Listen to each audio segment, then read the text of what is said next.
Bismillahirrahmanirrahim. Assalamualaikum warahmatullahi wabarakatuh. Alhamdulillahilladzi ja'ala sakinah fi qulubil mu'minin liyazdadu imanan ma'a imanihim. Allahumma rabbi shrah li sadri wa yassir li amri wahlul 'uqdatam min lisani yafqahu qawli, amma ba'd. Masyarul muslimin yang dirahmati Allah Subhanahu wa taala. Allah Subhanahu wa taala memberikan perumpamaan di dalam Al-Qur'an ada 3 hal. Dan 3 hal ini perumpamaannya Allah gambarkan di dalam Al-Quran dan dijadikan sebagai surat di dalam Al-Quran yang dibakukan, yaitu surat An-Nahl, surat Al-Ankabut, dan surat An-Naml. Ketiga perumpamaan ini Allah SWT gambarkan kepada manusia. Perumpamaan yang pertama adalah Allah menggambarkan perumpamaan manusia seperti lebah, yaitu yang tercantum di dalam surat An-Naml ayat 68 sampai 69. Kalau kita lihat, karakteristik lebah ini adalah memiliki karakter yang sangat unik dan karakteristik yang sangat baik.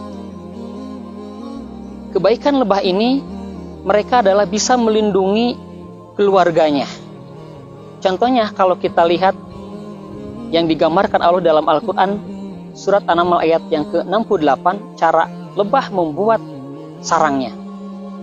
Maka, cara membuat sarangnya aja, lebah ini adalah memiliki tempat atau memilih tempat yang jauh dari jangkauan orang lain, jangkauan dari makhluk-makhluk yang lain, supaya untuk melindungi dirinya tidak diganggu oleh makhluk-makhluk yang lain. Adanya di gunung-gunung, di lebah-lebah, dan di bukit-bukit ataupun di atas pepohonan yang sangat tinggi. Ini adalah membuktikan bahwa lebah ini betapa sayangnya kepada keluarga sehingga menjauhkan keluarganya dari jangkauan makhluk-makhluk yang jahat. Dan yang keduanya, cara lebah untuk mencari nafkah, mencari makanannya, lebah ini adalah mencari makanan-makanan yang halal dan thayyiban. Kita lihat bahwa lebah ini, yang dimakan oleh lebah ini adalah sari bunga. Dan tidak semua sari bunga yang dimakan, tetapi lebah ini bisa memilihnya mana bunga-bunga yang halal dan thayyiban. Halal dan thayyiban ini adalah yang sehat dan menyehatkan. Nah, ini adalah gambaran bahwa perumpamaan hidup manusia ada yang seperti lebah.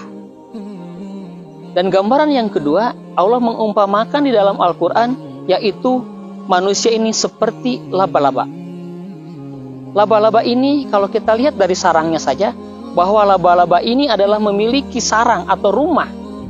Tempat tinggalnya adalah yang sangat rapuh, sehingga tidak bisa melindungi keluarganya. Bahkan bukan hanya untuk keluarganya, tapi untuk dirinya sendiri.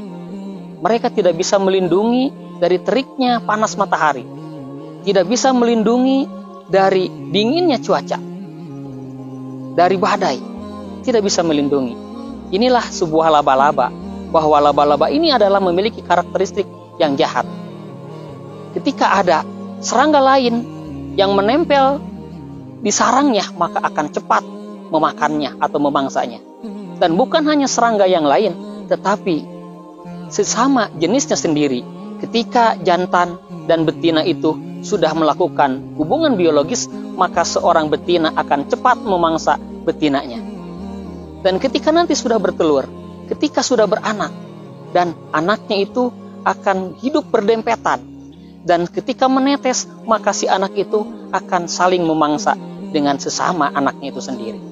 Itulah kehidupan yang disebut namanya laba-laba. Dan Allah mengumpamakan dalam perumpamaan yang ketiga, yaitu Allah menggambarkan perumpamaan manusia ini seperti semut. Bagaimana semut ini? Semut ini adalah salah satu hewan yang memiliki karakteristik yang serakah. Semut ini hidupnya mungkin tidak akan pernah lebih dari 1 tahun. Tapi ketika mengumpulkan hartanya, ketika mengumpulkan makanannya, adalah mengumpulkan untuk makanan yang bisa dimakan bertahun-tahun. Padahal hidupnya sendiri pun tidak akan pernah sampai 1 tahun. Inilah contoh keserakahan seorang semut. Dan bila kita gambarkan kepada manusia, mungkin banyak manusia-manusia yang serakah seperti semut. Mereka tidak pernah cukup dengan apa yang diberikan oleh Allah Subhanahu wa taala, tapi mereka akan mengumpulkan hartanya, dan harta ini terus dikumpul-kumpulkan sementara mereka juga akan mati. Mungkin esok atau lusa mereka akan dicabut oleh malaikat sakaratul maut yang akan mengambilnya. Karena maut itu akan senantiasa mengikutinya.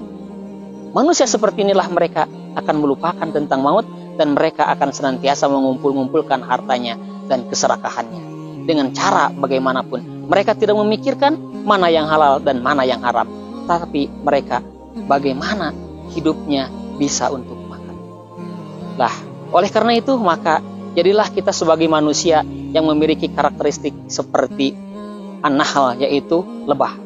Bahwa lebah ini bukan hanya bisa melindungi dirinya, bisa melindungi keluarganya, tetapi lebah ini adalah bisa mencarikan nafkah, bisa memberikan makanan yang halal kepada anak-anaknya. Dan juga bukan hanya makanan yang halal, tetapi dari makanan yang halal itu bisa menjadikan sebuah madu. Dan madu itu adalah bisa memberikan manfaat kepada manusia. Jadilah kita sebagai manusia yang bisa memberikan makanan yang halal, bisa mencarikan nafkah-nafkah yang halal, dan bisa memberikan manfaat kepada orang lain seperti lebah. Yaitu manusia yang terbaik adalah khairun nas anfa'uhum linnas. Sebaik-baik manusia adalah manusia yang bisa memberikan kemanfaatan untuk manusia yang lainnya. Mungkin itu yang bisa saya sampaikan. Billahi fisabil haq. Assalamualaikum warahmatullahi wabarakatuh.